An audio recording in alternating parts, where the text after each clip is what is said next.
Hello, this is Dr. Paul Cottrell, and I want to talk about the hantavirus and the two different types of fusion to the membrane.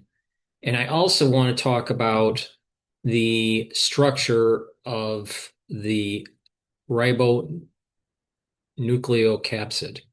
But before we do that, please help support the work that I do by making sure you subscribe to all the channels. All the links are in the description of this video, so you can get updated. You can also be a paid member to my Patreon channel. And if you like the work that I do and you want to help, you can also donate on my website, the-studio-reykjavik.com. I do all these videos for free. It takes a lot of time to produce videos. And if you would like to help support the work that I do, please be a paid member to my Patreon channel or my Substack channel. You can donate on my website, the-studio-reykjavik.com. You can donate through Stripe, PayPal, or buy me a coffee. Please share the links and ask your social media to follow me. I greatly appreciate it. I think the perspective I have on these types of news announcements is informative for for the overall public and even the experts that are in their field, because sometimes they're not paying attention to what's going on in the world. So please go to my website, the-studio-reykjavik.com. All right, with that, let's talk about the docking and the endocytosis of the hantavirus. There's two types. There is a dependent and independent of Clathrin. The independent Clathrin type doesn't have the need for all of this that I'm going to show you. But the dependent version of Clathrin endocytosis for the hantavirus does. And that's what we're focusing on right now, is the Clathrin dependent fusion for the endocytosis. So what happens is the hantavirus will dock to its receptor, and that receptor has an adapter protein that is anchoring and attached to the receptor on the inside of the cell membrane. So the receptor is on the outside of the membrane, and then there is part of that stalk of the receptor goes into the membrane and into the cytoplasm and is attached to an adapter protein. That adapter protein allows for Clathrin to attach. And that Clathrin will create a shell around that endocytosis. This is just a 2D image, but this is really 3D that's happening. So as the hantavirus is attached to its receptor, these spikes on the virus are the GC and the GN tetrameres, and that will attach to a receptor.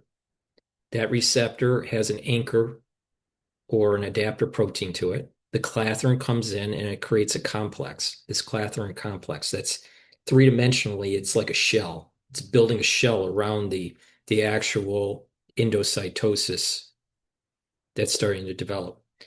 Once that enveloping membrane around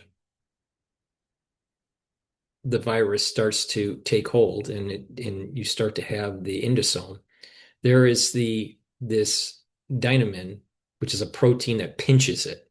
Once that pinching takes place, you have now a coated vesicle, what is called a coated vesicle. And this is the Clathrin coat with the anchor protein or the adapter protein to the inner membrane part of the receptor. And then you have the virus, the hantavirus. Now, what happens is that Once the dynamite pinches, the clathrin will start to break apart and shed. And so what will happen is that you'll have your adaptor protein and your clathrin actually disassociating from the vesicle, and that ends up becoming an endosome. And there's two stages. There's the early stage of the endosome, and then the late stage of the endosome, where there's actually a breaking of the envelope of the hantavirus and allowing for its genome into the cytoplasm. So that's a clathrin dependent fusion. But the hantavirus also has an independent of clathrin fusion. And that is just very simple. It attaches to the receptor and it comes in through an endocytosis. So hopefully that gives you a better idea of the clathrin. Now let's talk about the structure of the hantavirus. Now you have the GN and the GC tetramers. You have this the lipid bilayer. This is the envelope. You also have segments. You have this genome has three segments. It's a negatively sensed RNA with three segments. Now, you have a large segment, a medium segment, and a small segment. And in this segment, or this all these segments have been coated with a protein and what is called the N protein. And the whole segment is what is considered a ribonucleocapsid.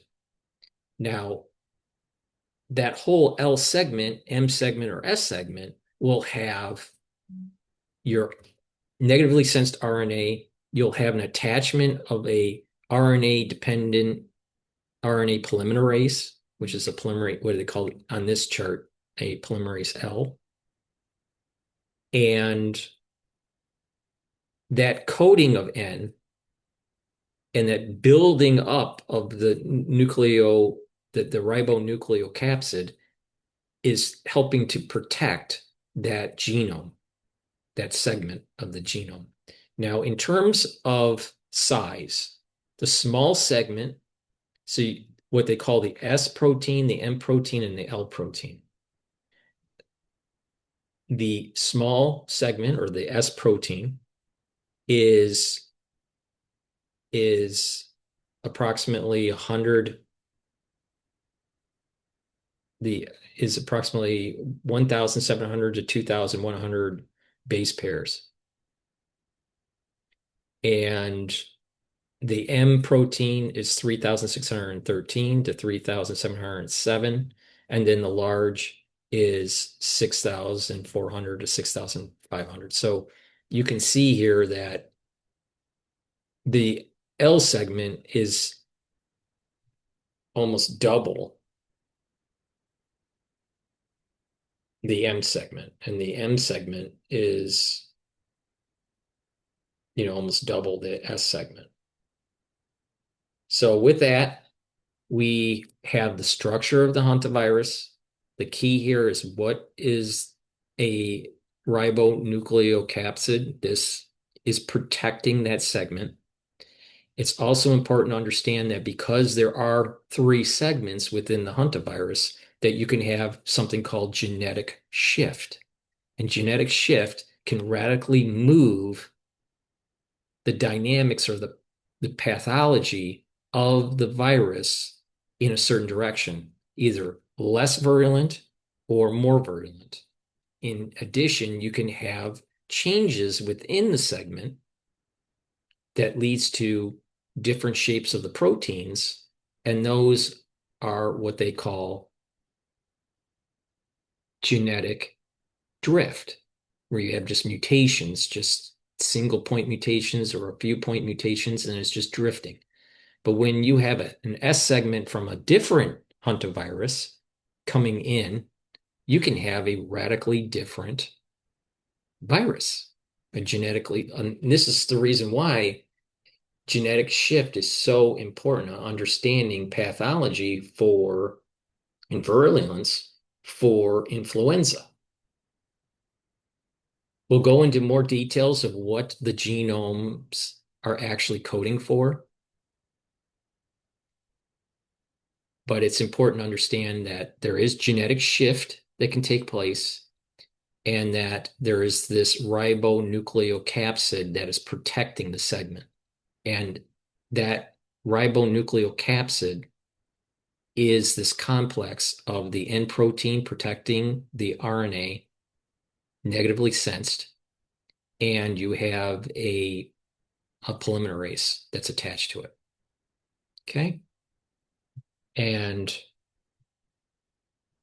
we have also the Clathrin coated pit that helps with the endocytosis for the version of fusion and endocytosis for hantavirus that is Clathrin dependent. There's also a version of hantavirus that is Clathrin independent. Thank you for listening to this and paying attention. I greatly appreciate it if you help support the work that I do by making sure that you go to my website, the-studio-reykjavik.com, and take a look at the great products that I offer. Thank you for listening and have a nice day.